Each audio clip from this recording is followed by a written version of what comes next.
আসসালামু আলাইকুম। কেমন আছেন সবাই? প্রায় 1 মাস পরে আবার লাইভে আসলাম। যদিও আমি এটা নিয়মিতই করতে চাচ্ছি, কিন্তু কেন যেন হচ্ছে না। আমি চাচ্ছিলাম প্রতিদিনই লাইভে আসব, কথা বলবো, কিন্তু বিভিন্ন কারণেই হয় না আরকি। যাই হোক, 1 মাস পরে আবার আসলাম। তো আজকে একটা জিনিস নিয়ে একটু কথা বলতে চাচ্ছি। সেটা হচ্ছে, আমি একটা এটা নিয়ে আমার 2টা ভিডিও আছে। এর আগে আমার ছোট একটা ইউটিউব চ্যানেল আছে, সেখানে আমি আপলোড করেছিলাম। কিন্তু তখন ভিডিও বানানোর জন্যই বানিয়েছি ইউটিউবে, আসলে ওইভাবে চিন্তা করি নাই। তো আজকে আবার বিষয়টা আমার সামনে আসাতে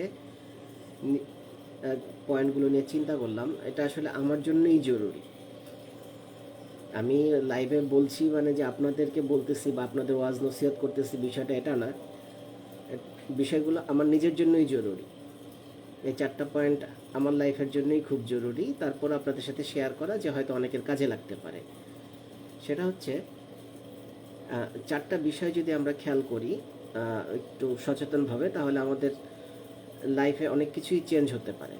তো বিষয়গুলো কি কি? প্রথমটা হচ্ছে, সাকসেস লাভস স্পিড। সফলতা সবসময় গতি পছন্দ করে। তো আমাদের এক্ষেত্রে যেটা করা উচিত সেটা হচ্ছে, থিঙ্ক লেস অ্যাক্ট মোর। কম চিন্তা করে কাজ বেশি করতে হবে। কিন্তু আমরা সাধারণত উল্টাটা করি। এর কারণ আছে। কারণ হচ্ছে, আমরা ছোটবেলা থেকে একটা কথা শুনে বড় হই, বা আমরা বই পুস্তকেও পড়েছি, যেটা হচ্ছে, ভাবিয়া করিও কাজ, করিয়া ভাবিও না। কথাটা 100 ভাগ সত্যি। যে কোনো কাজ করার আগেই ভাবা উচিত। কারণ আমি একটা কাজ করে ফেললাম, সেটার মেরিটস ডেমেরিটস কী হবে, সুবিধা অসুবিধা বা ভালো মন্দ কী, এগুলো চিন্তা করেই কাজ করা উচিত। আর না হয় কাজ করার পরে বিপদে পড়তে হয়। আমি নিজেও আমার লাইফে অনেকবার এরকম বিপদে পড়ছি, অনেক কাজ করতে গিয়ে অনেক ঝামেলায় পড়ছি, প্রপার চিন্তা না করার কারণে। আবার এই ভাবিয়া করিও কাজ, করিয়া ভাবিও না, এটা করতে গিয়ে আমরা যেটা করি সেটা হচ্ছে, আমরা এত বেশি চিন্তা ভাবনা করি। কারণ আমাদের মধ্যে অনেকে আমরা আছি ওভার থিঙ্কার। তো আমরা এত বেশি চিন্তা ভাবনা করি যে অনেক সময় আমরা চিন্তা করতে করতে সুযোগ মিস করে ফেলি। যেমন অনেক সময় হয় যে চিন্তা করতে করতেই আমরা মাসের পর মাস, বছরের পর বছর পার করে দিই। তো যার ফলে হয় কি, সুযোগ যেটা আমার সামনে থাকে সেই সুযোগটা আসলে আমি কাজে লাগাতে পারি না, কারণ আমি চিন্তা করতে করতেই সময় পার করে দিছি। তো এই জন্য এই প্রবলেমটা আমারও আছে। যেমন এই ভাবিয়া করিও কাজ, করিয়া ভাবিও না, এইটা ফলো না করার কারণে যেমন বিপদে পড়ছি, আবার ভাবতে ভাবতেও বিপদে পড়ছে। মানে দেখা গেছে যে চিন্তা ভাবনা না করে কাজ করে একবার বিপদ হয়েছে, আবার দেখা গেছে চিন্তা করতে করতে অনেক কাজের সুযোগও হারিয়ে ফেলছি, এরকমেরও হয়েছে। সো আমাদের আসলে 2টা ব্যালেন্স করা উচিত। এটা হচ্ছে প্রথম পয়েন্টটা, যেটা হচ্ছে আপনার সাকসেস লাভস স্পিড। সুতরাং ভাবিয়া করিও কাজ, ভাবতেও হবে। আবার থিঙ্ক লেস অ্যাক্ট মোর, মানে কম চিন্তা করে কাজও করতে হবে বেশি। অর্থাৎ 2টাকে আমার ব্যালেন্স করতে হবে।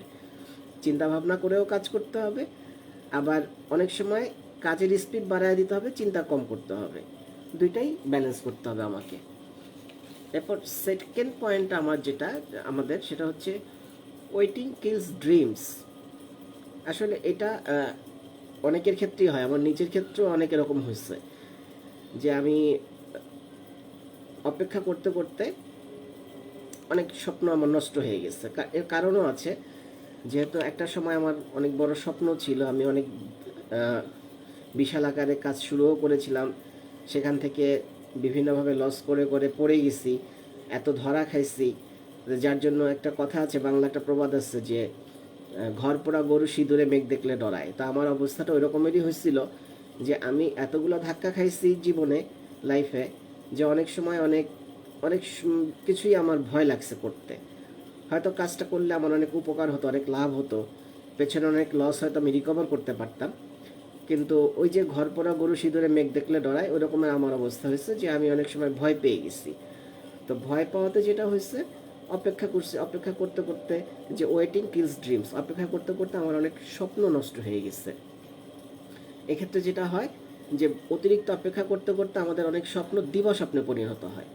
সেজন্য কোনো স্বপ্ন যদি থাকে, কোনো কাজ যদি করতে চাই আমরা বা আপনারা, কাজটা শুরু করে দেওয়া উচিত এবং সেটা এখনই শুরু করা উচিত। বিষয়টা এমন না যে আমি সন্ধ্যার পরে করব বা কালকে করব। এই যে যেমন ধরেন আমি এর আগেও কয়েকবার লাইভে এসেছি বেশ গ্যাপে গ্যাপে।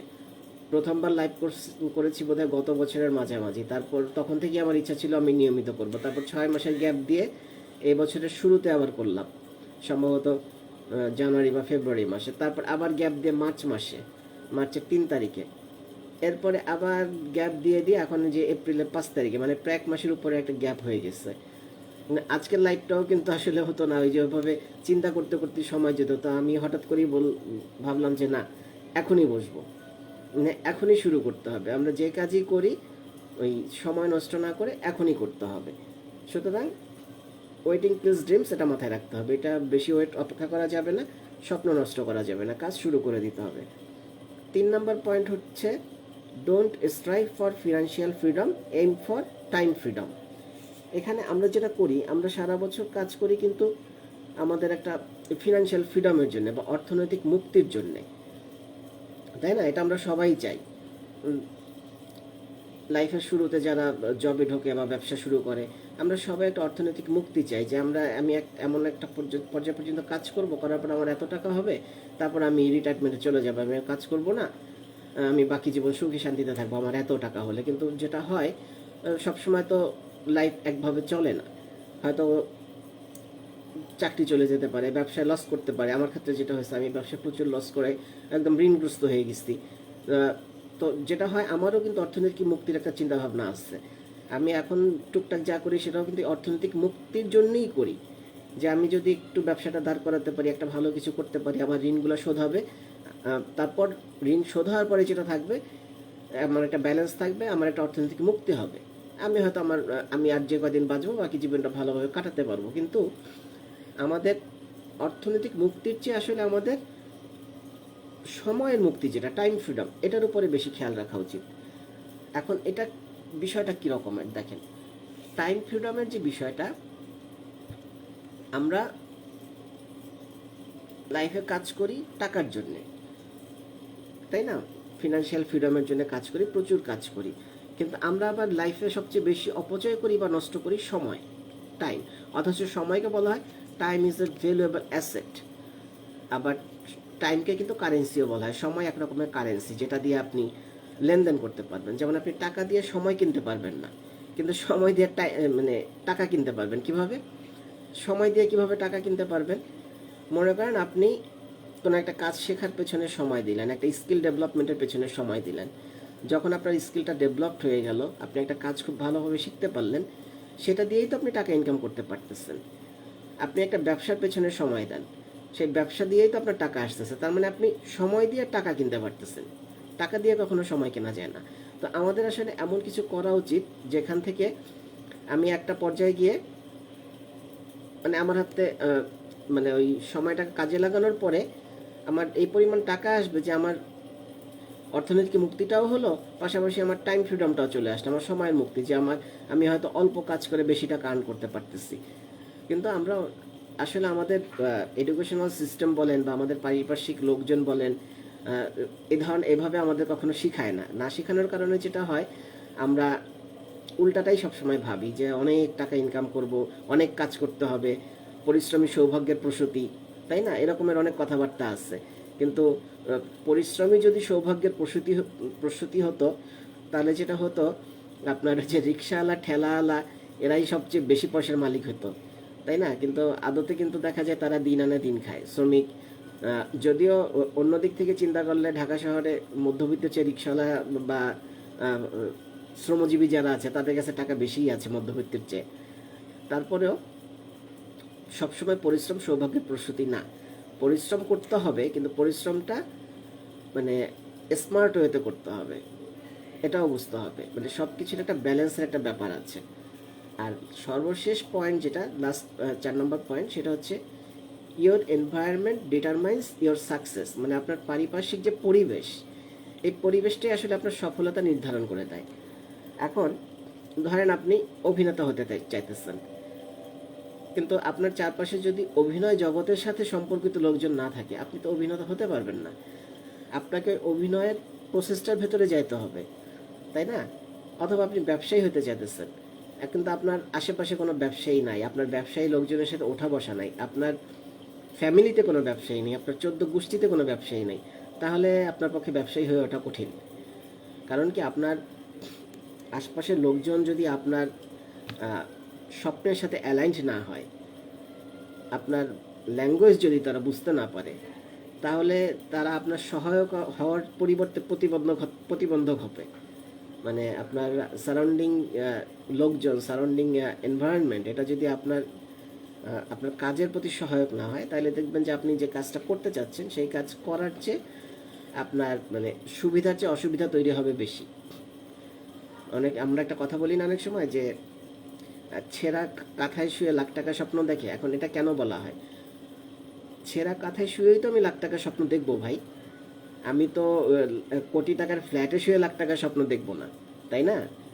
ছেঁড়া কাঁথায় শুয়ে লাখ টাকার স্বপ্ন দেখতে হবে, কারণ আমার ওইটা অভাব, ওই জায়গায় আমাকে পৌঁছাতে হবে। এখন আমি যখন ছেঁড়া কাঁথায় শুইতেছি বা ঘুমাচ্ছি, তখন আমার সারাউন্ডিংয়ের লোকজনও তো ছেঁড়া কাঁথাতেই শুইতেছে।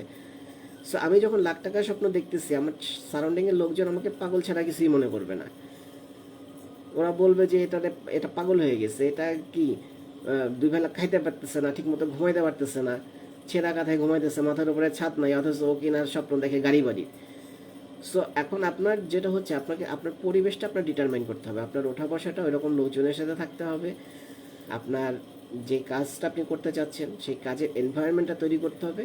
সেইখান থেকে আপনার সফলতাটা নির্ধারণ হবে। তো এই 4টা পয়েন্ট যদি আমরা একটু নতুন করে ভাবতে পারি, যেমন আসলে এর আগে আমি বললাম আমি 2টা শর্টস বানিয়েছিলাম আমার ইউটিউব চ্যানেলে। আমি ওই ভিডিও 2টার লিঙ্ক দিয়ে দিব এই লাইভের নিচে। কিন্তু তখন আসলে আমি এভাবে ভাবি নাই, যে এখন যেভাবে একটু ডিটেলে ভাবলাম, এবং ভাবার পরে আমি যে চিন্তা করলাম যে এটা শেয়ার করা উচিত সবার সাথে। তো এই জন্য আমি লাইভে এসে শেয়ার করলাম। তো আশা করি আমরা যদি 4টা বিষয় একটু নতুন করে ভাবতে পারি, তাহলে হয়তো আমাদের জীবনে কিছু পরিবর্তন আসতে পারে। তো যাই হোক, এই ছোট একটা লাইভ ছিল। কারণ আপনাদের যদি ভালো লাগে, উপকার হয়, আপনারা লাইক করবেন, শেয়ার করবেন। অনেকের উপকারে লাগতে পারে, অনেকের কাজে লাগতে পারে এই কথাগুলো। তো আপনারা শেয়ার করে দিবেন, লাইক করবেন। আরও যদি কোনো পয়েন্ট থাকে আপনারা কমেন্টে আমাকে জানাতে পারেন। আর আমার ইউটিউবের যে ছোট চ্যানেলটা আছে, ইউটিউব চ্যানেলের ওই ভিডিও 2টো শর্টস ভিডিও আছে এই 4 বিষয়গুলোর উপরে। তা আমি ভিডিও 2টার লিঙ্ক দিয়ে দিচ্ছি নিচে, আপনারা ভিডিও 2টা দেখে নেবেন, ওখানে আরও কিছু জানতে পারবেন। আর হচ্ছে আমার ইউটিউবের চ্যানেলটা সাবস্ক্রাইব করবেন। ধন্যবাদ। আল্লাহ হাফেজ, টাটা, আসসালামু আলাইকুম।